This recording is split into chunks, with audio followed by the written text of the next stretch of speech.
નમસ્કાર વિદ્યાર્થી મિત્રો, આજના વિડીયોની અંદર આપણે ધોરણ 10 વિષય ગુજરાતીનું પ્રથમ પરીક્ષા 2025 માટેના મોસ્ટ આઈએમપી પેપરનું સોલ્યુશન પણ કરવાના છીએ અને કયા કયા પ્રશ્નો તમારા માટે આઈએમપી છે એ પણ હું તમને જણાવીશ. તો પ્લીઝ મિત્રો વિડીયોને અંત સુધી જરૂરથી જોજો. તમારા જે બીજા મિત્રો છે એમને શેર કરી દેજો જેથી એમને એક્ઝામમાં ફાયદો થાય. અને પરીક્ષા પહેલા આ વિડીયો એકવાર તમે બધા જ પ્રશ્નો તૈયાર કરી નાખજો જેથી તમને ફાયદો થાય. ઓકે, આવા ઉપયોગી વિડીયો માટે આપણી ચેનલને સબસ્ક્રાઈબ કરજો. હવે જુઓ મિત્રો, આપણે પહેલા વિભાગ એમાં તમારે આવશે 4 ગુણમાં જોડકા. તમારે ટોટલ 80 ગુણનું પેપર આવશે. એમાં 4 ગુણના પહેલા વિભાગ એમાં આવશે જોડકા, જેમાં તમારે ખાસ શું તૈયાર કરવાનું કે જે પાઠના નામ છે અથવા કવિતાના નામ છે એના કેવા પ્રકાર છે, કદાચ પ્રકાર પણ આવી શકે અથવા એમના લેખક કોણ છે એ પણ પૂછાઈ શકે. ઓકે, તો પહેલું આપેલ છે, જો ભૂલી ગયા પછી તેમના પ્રકાર આપેલા છે કે શું છે, એકાંકી છે, તેમાં ક જવાબ આવશે. બીજું છે ચોપડાની ઇન્દ્રજાળ, તેમાં જવાબ આવશે એ એક આત્મકથા ખંડ છે. રેડી. ત્રીજું છે છત્રી, તેમાં જવાબ આવશે ઓપ્શન ઈ હાસ્ય નિબંધ. ચોથું છે રેસનો ઘોડો, તો એમાં આવશે બ નવલિકા. પછી તમારે 4 ગુણમાં ખાલી જગ્યા આવશે, જેમાં પહેલી આપેલ છે લેખકના મિત્રો અંકલેશ્વરને મજાકમાં ખાલી જગ્યા કહેતા, તો એમાં આવશે ગંદકેશ્વર. ઓકે, પછી બીજું છે જેમાં તમારે નરેને ખાલી જગ્યા તાલીમ મેળવી હતી, તેમાં આવશે વન સંરક્ષણની. ત્રીજું અંકિતની પત્નીનું નામ, તેમાં આવશે વૃંદા. ઓકે, વૃંદા હતું. ચોથું છે શાહુકારનો ખાલી જગ્યા જૂઠું થોડું વાંચે, તેમાં આવશે ચોપડો. પછી આગળ જો તમારે એક વાક્યમાં ઉત્તર લખવાનો હતો કે ડાંગવનો અને ખાલી જગ્યા પાઠના લેખક કયા સંગ્રહમાંથી લેવામાં આવ્યો છે, એ રીતના તમારા પ્રશ્નો છે. પછી જો 3-4 વાક્યના પ્રશ્નો આપેલા છે. આ પ્રશ્નોનો સ્ક્રીનશોટ લઈને એકવાર વાંચીને તૈયાર કરીને જજો.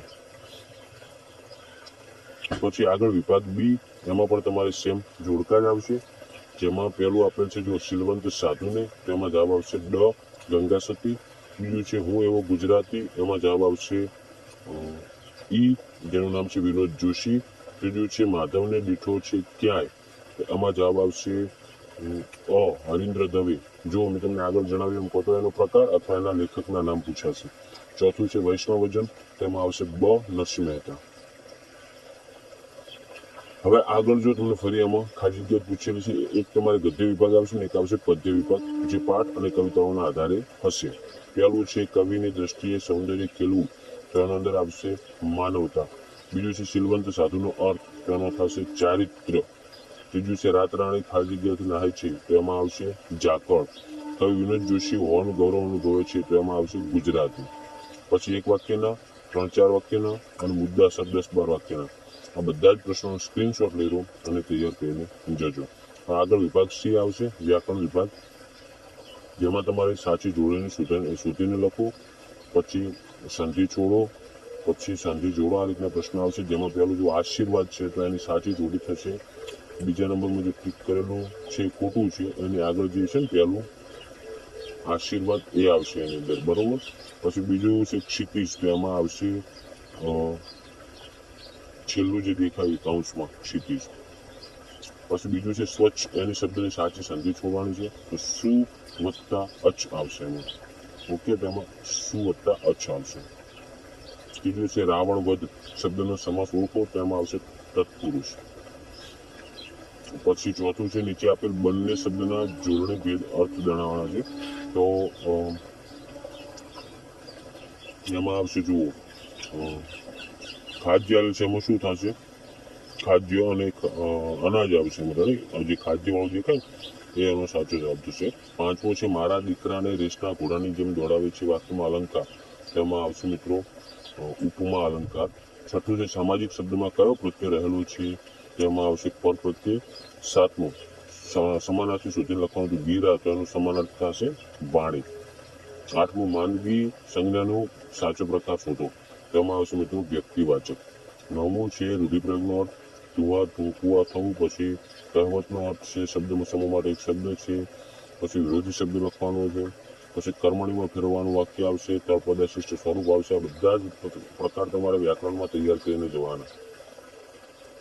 પછી આગળ આવશે મિત્રો ક્રિયા વિશેષણ શોધવાનું, સૂર્ય શબ્દનો ધ્વનિ સ્વર વ્યંજન છૂટા પાડવાનું. પછી પ્રેરક વાક્યમાં રૂપાંતર, પછી સંધિ જોડવાનું આવશે, અને ભાવે વાક્યમાં રૂપાંતર કરવાનું આવશે. આ બધું જ આવશે તમારે વિભાગ સી વ્યાકરણમાં.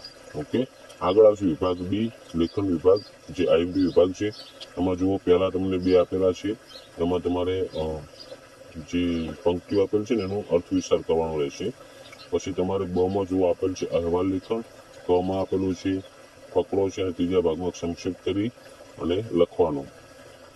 અને છેલ્લે આપેલું છે તમને મિત્રો નિબંધ, જેમાંથી જુઓ દીકરી ઘરની દીવડી, પછી બીજો છે ફરી બનવા ચાહું છું પ્રભુ બાળ નાનું, અને ત્રીજો છે વૃક્ષાનું જતન આબાદ વતન. આ ત્રણ નિબંધ એકવાર વાંચીને જજો, ત્રણમાંથી પૂછાય તો તમને કામ લાગી જાય. ઓકે મિત્રો, તમારે આવું સેમ પેપર નહીં આવે, પણ આ પ્રશ્નો તમારા માટે વેરી મોસ્ટ એમપી કહેવાય.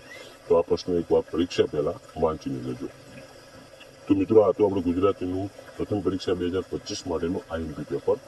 તો આશા રાખું છું મિત્રો કે વિડીયો તમને ઉપયોગી બન્યો હશે તો લાઈક કરો, તમારા બીજા મિત્રોને શેર કરો, અને આવા ઉપયોગી વિડીયો માટે આપણે ચેનલને સબસ્ક્રાઈબ કરજો. હવે જેટલા પણ વિદ્યાર્થીઓને એક્ઝામ આપવાની છે, દરેક વિદ્યાર્થીને મારા વતી એક્ઝામ માટે બેસ્ટ ઓફ લક. હવે મળીશું આપણે નેક્સ્ટ વિડીયોમાં. Thank you so much for watching my videos. Thank you so much.